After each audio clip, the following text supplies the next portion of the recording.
Nous sommes arrivés à un temps où ces chrétiens aiment entendre des bonnes choses. Ils aiment entendre des choses qui leur sont profitables. Mais je crois que quand Jésus a prêché l'Évangile, quand les apôtres et Paul et les serviteurs de Dieu, au temps de la première Église, quand ils prêchaient l'Évangile, c'était autre chose que nous voyons aujourd'hui. Il y avait un autre cœur dans la vie des chrétiens qui était prêt à tout. À tout.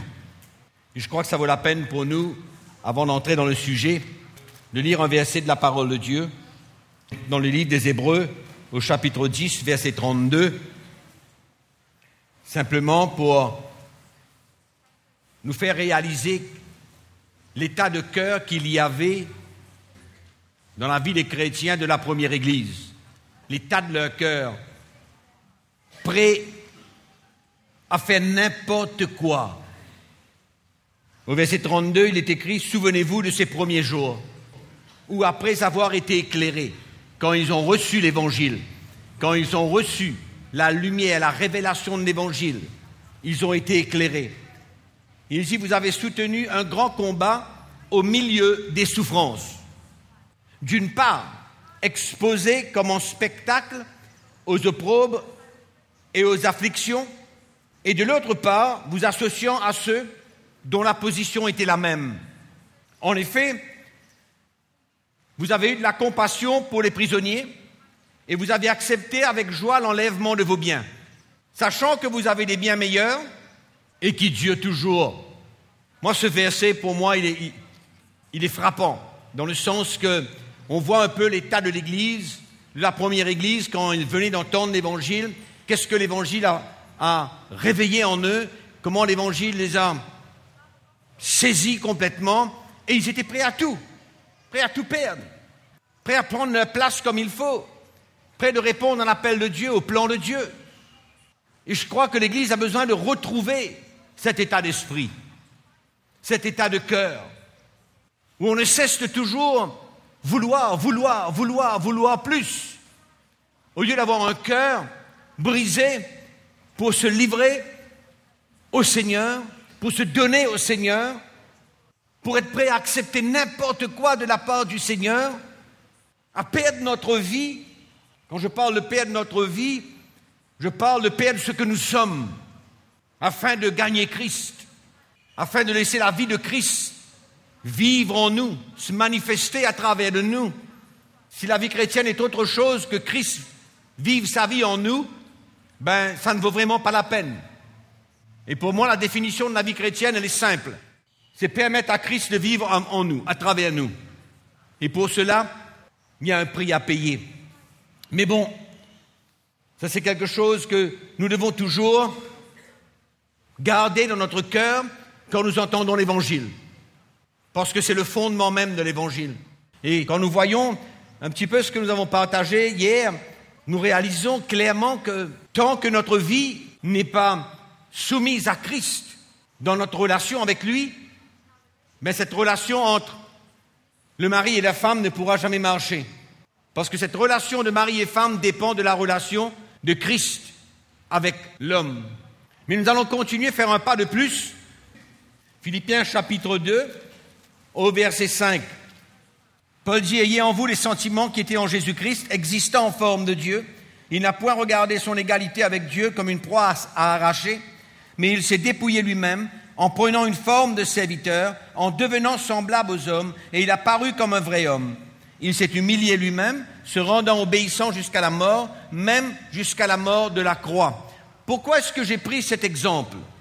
Pourquoi je me suis référé à ce verset dans une relation entre un mari et une femme?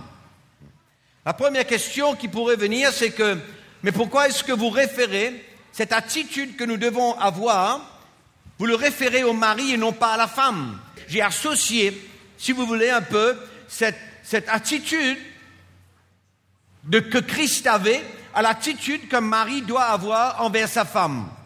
On est d'accord avec ça? Donc la question peut venir très clairement, me dit, mais pourquoi est-ce que vous associez ce verset au mari, à un homme, non pas à une femme? Mais je vais vous dire pourquoi. Elle est très simple, parce que l'apôtre Paul parle de cette relation. Si vous voulez ouvrir avec moi dans l'Épître aux Éphésiens au chapitre 5, je suis sûr que le Seigneur va nous éclairer, je suis certain. L'Épître de Paul aux Éphésiens au chapitre 5. Donc, on voit comment l'apôtre Paul parle de ces trois relations qui existent, comme le Christ, le Père et le Seigneur Jésus, le Seigneur et l'homme envers la femme. Donc, il est clair que quelque part, la relation d'un mari envers une femme, le mari, il doit toujours prendre en considération qu'au-dessus de lui, il y a quelqu'un. Et que sa relation avec sa femme découle de sa relation avec le Seigneur. Et il doit garder cette crainte dans son cœur pour manifester cette autorité qu'il a envers sa femme. Parce que c'est clair, la parole de Dieu nous dit que le mari, il a l'autorité sur sa femme, il est le chef de la femme. Mais on ne peut pas manifester cette autorité sans réaliser qu'il doit y avoir dans notre cœur une crainte du Seigneur, puisque c'est lui-même qui est au-dessus de l'homme. Donc on ne peut pas oublier cette relation et regarder à ce verset de la parole de Dieu, une partie de ce verset, et exercer l'autorité sur notre femme. Et je suis certain que vous admettrez avec moi, c'est aller directement vers la chute, directement vers la catastrophe. D'accord? Alors, on revient dans Éphésiens chapitre 5, on va voir une autre relation maintenant. Verset 25, la Bible nous dit, Marie, que chacun aime sa femme comme Christ a aimé l'Église et s'est livré lui-même pour elle,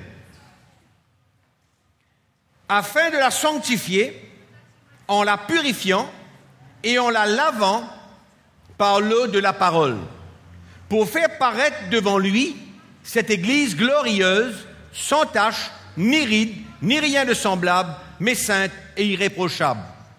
Est-ce qu'on est d'accord que l'apôtre Paul fait une relation entre la relation qu'il y a entre Marie et une femme et Christ et l'Église? Il compare cette relation qui doit exister entre Marie et une femme à Christ et l'Église. Et on va voir où est-ce que le mari est relié dans cette relation. On vient lire dans la parole de Dieu, Marie, que chacun aime sa femme comme Christ a aimé l'Église et s'est livré lui-même pour elle. Paul est en train de voir la relation qu'il y a entre Christ et l'Église. Il dit que Jésus s'est livré pour son Église. Il s'est donné pour son Église. Il est mort pour son Église. Il a perdu sa vie pour son Église. Vous voyez maintenant pourquoi j'ai lu Philippiens chapitre 2 et je vous ai relié le ministère de Jésus avec le mari. Parce que Paul compare le ministère de Christ avec le ministère du mari. C'est pourquoi, quand nous avons lu dans l'Épître aux Philippiens chapitre 2, on a vu qu'est-ce que Jésus a fait. Qu'est-ce qu'il a fait? Il s'est dépouillé, il a pris la forme d'un serviteur, il s'est livré à Dieu son Père, il s'est humilié, il a obéi jusqu'à la mort de la croix. On est d'accord? Et maintenant l'apôtre Paul vient nous dire qu'un mari doit aimer sa femme comme Christ a aimé l'Église et s'est livré pour elle. Donc c'est clair que dans cette relation de Christ avec l'Église, Paul nous emmène à voir la relation qu'il doit y avoir entre le mari et la femme. Oui ou non? C'est clair ou c'est pas clair? OK? Est-ce que ce serait une erreur si on mettrait entre parenthèses ici le mari et qu'on mettrait en parenthèse à côté de l'Église la femme? Est-ce que c'est une erreur? C'est pas une erreur. Pourquoi? On va bien mettre l'accent là-dessus afin qu'on puisse comprendre bien clairement. Parce que être un mari, c'est un ministère particulier, important, primordial, et qu'on ne peut pas se considérer en tant qu'un mari, juste quelqu'un que Dieu a donné une femme avec des enfants. Il y a un ministère derrière cela. Il y a un ministère à remplir. Il y a une responsabilité à remplir. Et c'est extraordinaire comment l'apôtre Paul, il associe, il met en relation le ministère du mari au ministère de Christ.